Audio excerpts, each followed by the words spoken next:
And I would like very much for Bertrand to come up to the podium one more time. Bertrand, you're here somewhere? Yes?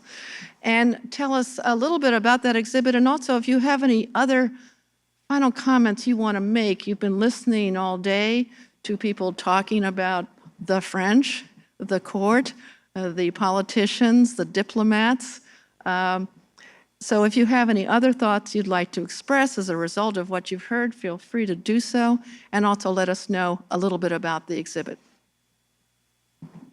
So thank you very much. It's an exhibition which has the support of the French-American Cultural Foundation, so we are very grateful for that support to be able to bring this wonderful subject to Versailles. And of course, it's a key year, 2016. This exhibition was made possible. It's my colleague Valérie Bajou, who is the organizer of the curator of the exhibition. And unfortunately, she couldn't be here today. And she has traveled quite extensively here in this part of the United States to prepare the exhibition. And I think several of you know her and have met her. And we have to say that the American museums and institutions were extremely generous for this exhibition, and we're going to have wonderful loans to evoke these events between the United States and France. So please do come to Versailles from the 5th of July.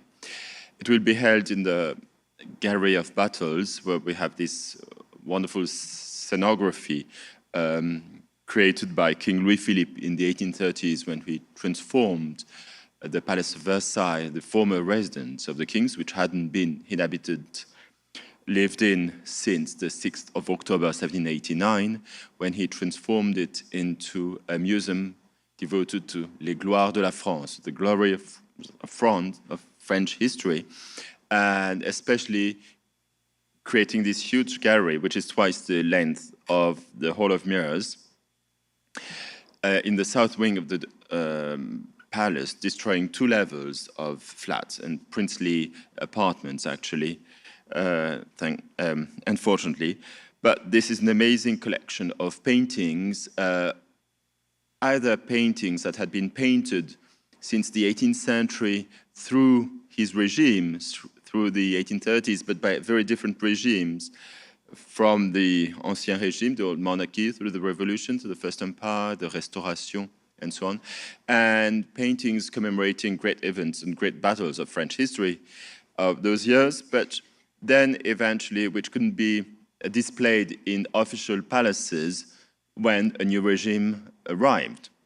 And so the storage of the public, these palaces were full of huge canvases that for political reasons couldn't be used. And Louis Philippe had this wonderful idea to take them out of storage, out of their rolls, and roll them up and create these huge galleries, which is focusing on the military history of France between Tolbiac by Clovis in 469, if I'm wrong, but we have to check that, to 1808, to the Battle of Wagram. Of course, he didn't go further to other battles which were not won. And so among these paintings, so there were paintings commissioned by these regimes, but also they were not covering the entire history of military actions. And so he had the most famous painters of his time, he commissioned them paintings to fill up the gaps. And for example, Eugène Delacroix was commissioned one painting about the Taillebourg battles in the 13th century, and several other paintings, and especially a painting by Couder evoking the Yorktown victory. And it's around this big painting about Yorktown that the exhibition will be displayed. And at the same moment, Versailles is preparing, and I'm working on another project for next year, for 2017, yes, working with the Metropolitan Museum of Art in New York about an exhibition called The Visitors to Versailles in the Ancien Régime. That is to say, Versailles being a public space, a public palace, that's the will of Louis XIV, especially when he moved the court and the government to Versailles in 1682. He wanted the palace being a public space as much as his life was a public life. And so that's why it's a very special story among the story of palaces or royal palaces in Europe that we would like to show. And to show that anyone could come to Versailles, one had to be decently dressed, for men wearing a sword and a hat. So there's only one man who didn't follow the rule. You know whom I'm talking about. And so anyone could come and see the king, could see the state apartments at least, and so not only the French, of course, but from all over the world. And people were invited, the great embassies from countries like the Siamese embassy in 1686, but also lesser known embassies, and from really all over the world, from African kingdoms at the time, Louis XIV, but also from America, from the Americas. And of course, we'll have a section devoted to the Franklin and his colleagues coming to Versailles, but since it had been already in the previous year's exhibition, it's not the main topic, but we'll have other American visitors. Of course, visitors that came as tourists from Boston in the 1750s or 60s, before the war, as British subjects, like the other people from Great Britain, but people who came from America even earlier. And we know that in 1668, for example, there was a first American chief, an Indian chief, who came to Versailles. He came to Paris, but he was eventually brought to Versailles. And he offered to Louis XIV a canoe that eventually was going to float and be used on the Grand Canal in Versailles.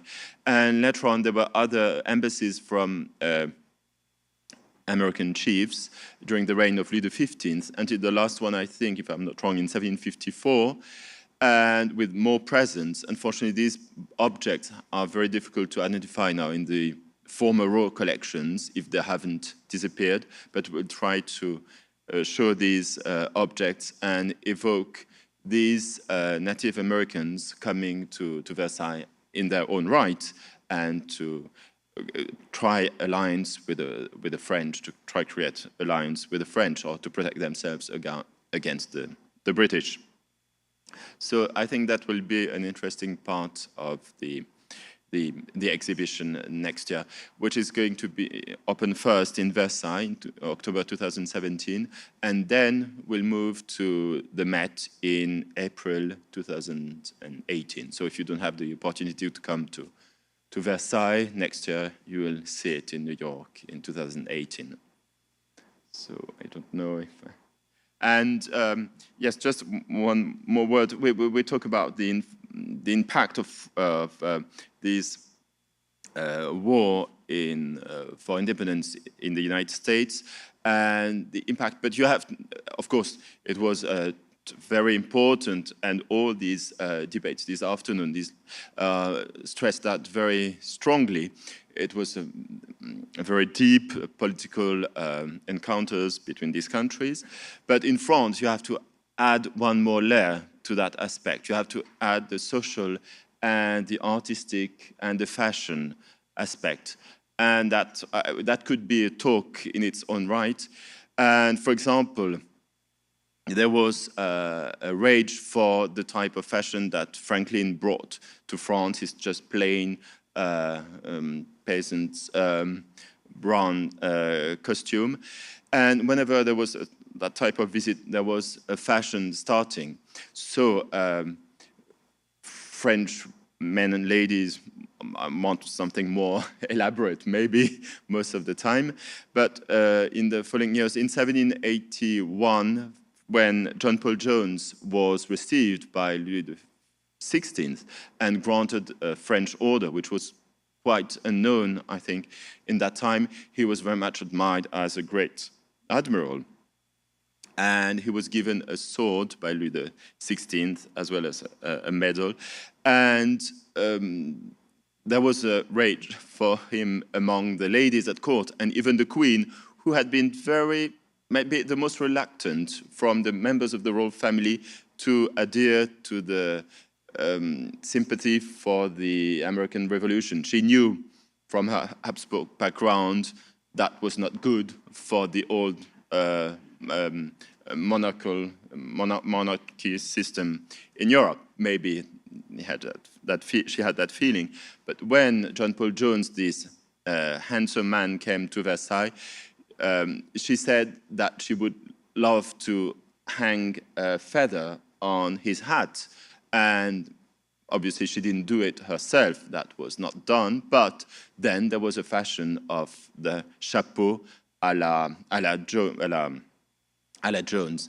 And each time there was a visit, there was a fashion starting in Versailles in Paris. And after the naval victories of the French vessels, you know that among them there was the Belle Poule. And then there was these huge wigs for women with in the hair a model of the vessel that was carried proudly by these ladies, which almost doubled their height, actually, and to the mockery of the British caricaturists. So this is really important to understand also the interest and to keep on the interest in the French society for these visitors from abroad and from these very important political events, but it has also always a fashion side there is always a fashion side to them, I think, in France, especially in those critical years.